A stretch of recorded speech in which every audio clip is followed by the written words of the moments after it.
Okay, it is Saturday afternoon. I've been editing a video for tomorrow morning. I try to put a video out every Sunday. And what I have for tomorrow is fairly short. So I'm going to add to it something I've been tempted to do for a while. But I've hesitated because I think some folks will think this is kind of corny. But what the heck, I'm going to do it anyway. I'm going to read the foreword to one of my favorite books. It's called 50 Years Among the Bees by C.C. Miller. It's a really old book. This is a very old copy. It's falling apart. I've read it several times, and it's really great for beginner beekeepers who really want to understand beekeeping. You won't read much about, well, you won't read anything about varroa mites and hive beetles and some of our modern problems, but it's a really good beekeeping book otherwise. But what I'm going to read today is the foreword from this book. I like the personality of C.C. Miller. You can see it in his writings, and I think I would have enjoyed knowing him quite a lot. His foreword shows some real personality, and I think it fits a lot of beekeepers today, myself included. So here we go. Introduction to 50 Years Among the Bees by C.C. Miller. One morning, 5 or 6 of us who had occupied the same bedroom the previous night during the North American Convention in Cincinnati in 1882 were dressing preparatory to another day's work. Among the rest were Bingham of smoker fame and Vandervoort, the foundation millman. I think it was Professor Cook who was chaffing these inventors, saying something to the effect that they were always at work studying how to get up something different from anybody else, and if they needed an implement, would spend $1 in a day's time to get up one of their own make rather than pay 25 cents for a better one already made. Sounds familiar. Vandervoort, who sat contemplatively rubbing his shins, dryly replied, "But they take a world of comfort in it." And so I think all beekeepers are possessed of more or less the same spirit. Their own inventions and plans seem to be best to them, and in many cases they are, to the extent that 2 of them having almost opposite plans would be losers to exchange these plans. In visiting and talking with other beekeepers, I am generally prejudiced enough to think my plans are on the whole better than theirs.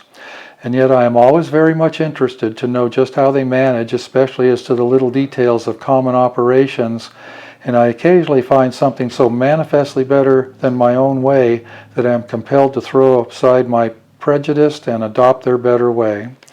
I suppose there are a good many like myself, so I think there may be those who will be interested in these bee talks, wherein, besides talking something of the past, I shall try to tell honestly just how I do, talking in a familiar manner without feeling obligated to say we when I mean I. Indeed, I shall claim the privilege of putting in the pronoun of the first person as often as I please, and if the printer runs out of big I's towards the last of the book, he can put in little i's. I love it.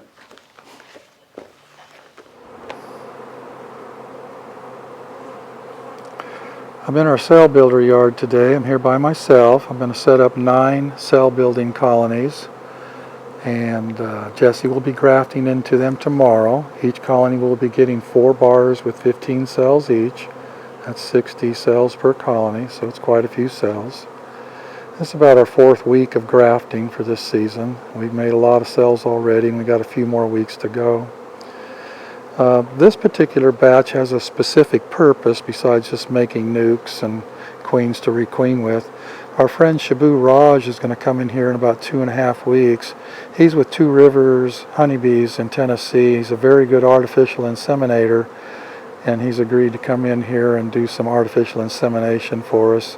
We have a number of breeders here that are showing good mite resistance, and we want to artificially inseminate drones from some of them with others, certain lines crossing both directions. We got a Caucasian we're going to graft from, and also use drones from to inseminate other breeders like Golden West and such.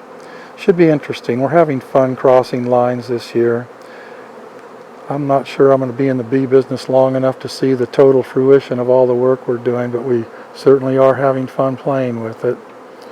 This takes a while to get all this nailed down. We've only been really working at mite resistance for a year or 2, and we've made some progress. We have a long ways to go, though. Anyway, I put the queens below excluders a few days ago, so it'd go quicker today. Just got to find the queen down there and set the cell builder up. I've shown that procedure in previous videos, so I won't go into the details here. We have 6 breeder queens in here that we'll be using for some of this. Should be interesting.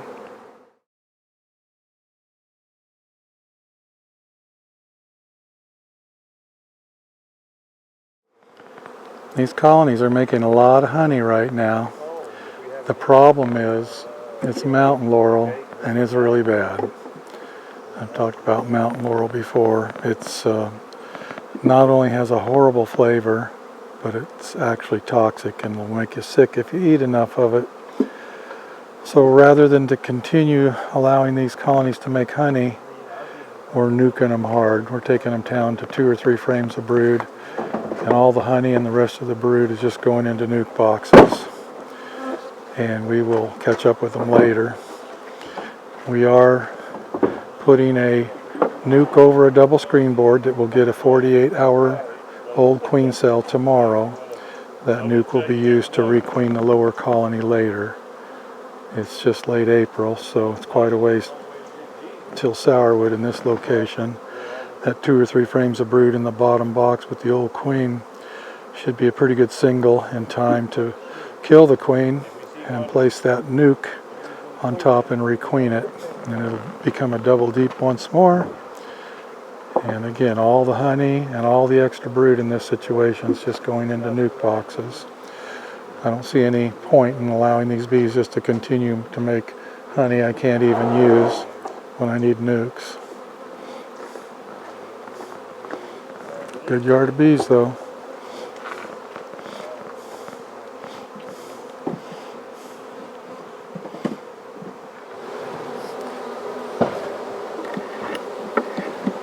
You guys want to taste some really good honey? It sure looks pretty. It does look pretty. Does not taste like it looks. They made a bunch of it.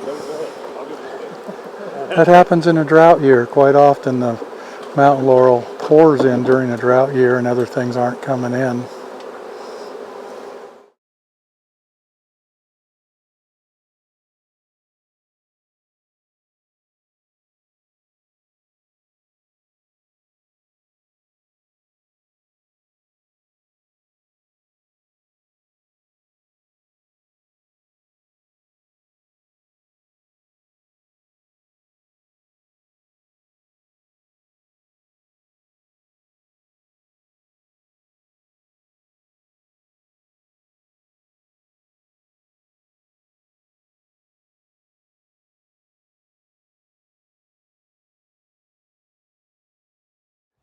All right, Selena, I want to see what's in this trap, see how we've been doing.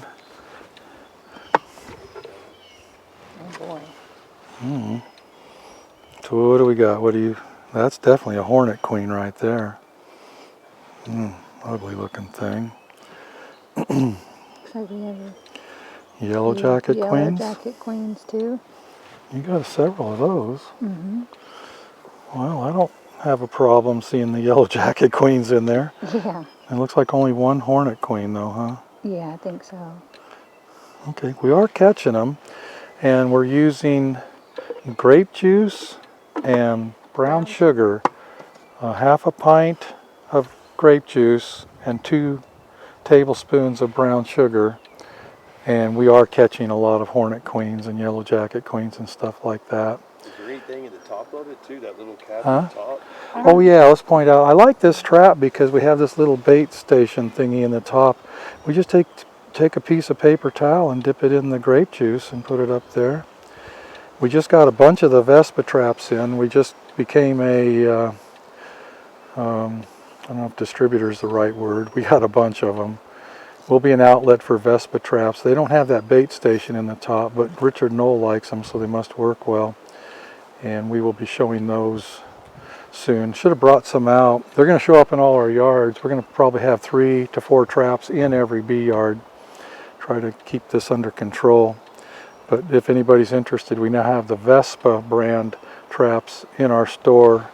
Go to our website, you can see them there. Just got them in a couple days ago. Yeah, we saw them this morning. They're different. They're different, yeah, but I think they're going to work fine. Richard uses them, Richard Yeah, knows, no, so yeah. they must be fine.